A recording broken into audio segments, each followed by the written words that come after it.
ની જો વાત કરું તો ભાવનગરની અંદર ડિપ્લોમા ઇન સેનેટરી ઇન્સ્પેક્ટર નો કોર્સ થાય, કેટલીક પ્રાઇવેટ કોલેજમાં થાય છે, ભાવનગર આઈટીઆઈ માં થાય છે, પછી ફાયરમેન નો કોર્સ થાય છે, બરોબર. ડિપ્લોમા ફાયરમેન એ થાય છે અને કેટલીક આઈટીઆઈ છે સર્ટિફિકેટ કોર્સ એ કરાવે છે.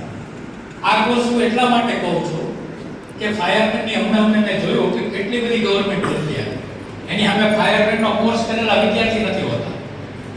તો તમે જો કોર્સ કરેલો હોય તો ગવર્નમેન્ટની પરીક્ષા પાસ કરીને ગવર્નમેન્ટમાં તમને તરત જોબ મળી જાય.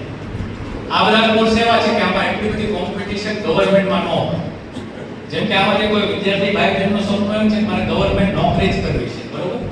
તો ગવર્નમેન્ટ નોકરી કરવા માટે તમે 12મા ધોરણ પછી કે કોલેજ પછી જે પરીક્ષાઓ આપો ને એમાં એટલી બધી કોમ્પિટિશન હોય કે લાખોની સંખ્યામાં વિદ્યાર્થીઓ એમાં ફોર્મ ભરતા હોય.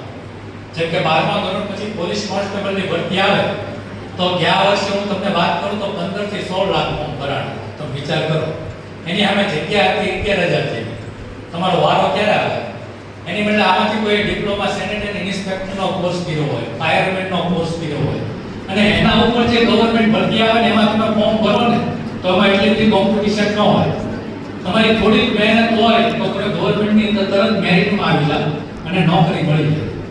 તો આ બધા કોર્સ છે શોર્ટ ટર્મ, એને પણ તમે ખાસ ધ્યાનમાં રાખજો.